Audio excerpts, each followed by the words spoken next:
Good afternoon, everyone. I'm Richie, your meteorologist. You're watching iWeather First continuous coverage of Hurricane Ian. We have here the 2 o'clock update, but I want to talk to you about what's happening now. This is a 6-hour time lapse. This is the webcam courtesy of Fox 13. We're looking at Clearwater Beach, Florida. You can see as the hours have been progressing today, you can see the storms start moving on front here. You can see the storm surge already building over there at the pier.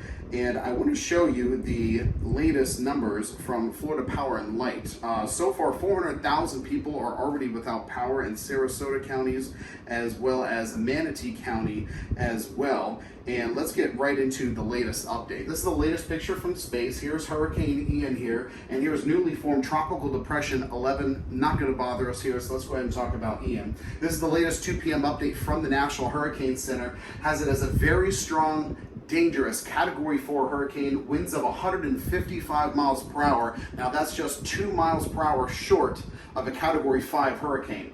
Moving north-northwest at 13, hasn't slowed down yet. They were expecting it to slow down already, but it still has some steam in it. Pressure at 965 millibars holding since the last update.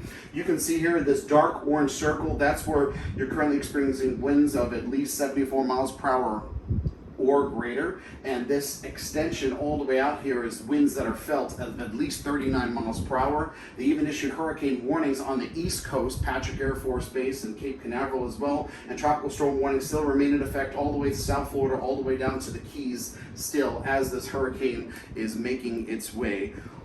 Another update as well on the 5-day forecast is expected to turn up here around Friday evening into early morning Saturday up into South Carolina and North Carolina.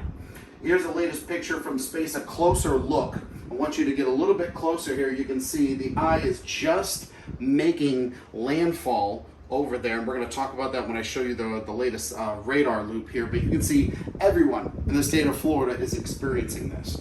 Got South Florida, Central Florida, North Florida, everyone, look how wide this storm is. So even though that you may not be getting those wind speeds like the 74 miles per hour greater, everyone is still getting a little bit of something. So if you look outside, you can see the clouds all associated with this. This is the water vapor satellite imagery. This shows the moisture from the mid to upper levels of the atmosphere. You can see all this rain being dumped on us here. And this is going to be going on for the next 48 hours here as Ian makes his approach, gets right into Central Florida, moving through Orlando, and then right back out before wrapping back around into the Carolinas. One more image I want to show you. This is the infrared. This shows you how this system has been gaining strength here. These red and orange colors indicate that very cool tops up in the atmosphere as seen from space. So it has not weakened yet. Usually storms, when they make landfall, in about 6 hours after they make landfall, then they start losing a lot of steam as well. I want to go ahead and show you the latest radar images. This is the Tampa radar site. You can see this big red polygon here stretching all the way from Orlando all the way down through West Palm Beach, Fort Lauderdale, through Miami. That's a tornado watch that's going to stay in effect until 5 o'clock today. I think the National Weather Service might extend that into maybe 8 o'clock or a little bit later, because you can see all these rain bands being wrapped around. Now, right now it's quiet over here in Broward County, but earlier this morning we had a lot of rain and some winds gusting to about 35 miles per hour on the wind gauge out here. I want to stop the loop here. This is the latest image from the radar site here. We can see that it appears that the hurricane has made landfall. It appears right by Captiva, and if you remember back in 2004, Hurricane Charlie, a strong Category 4 hurricane, made this similar approach. I'm going to put the loop back on here so I can show you.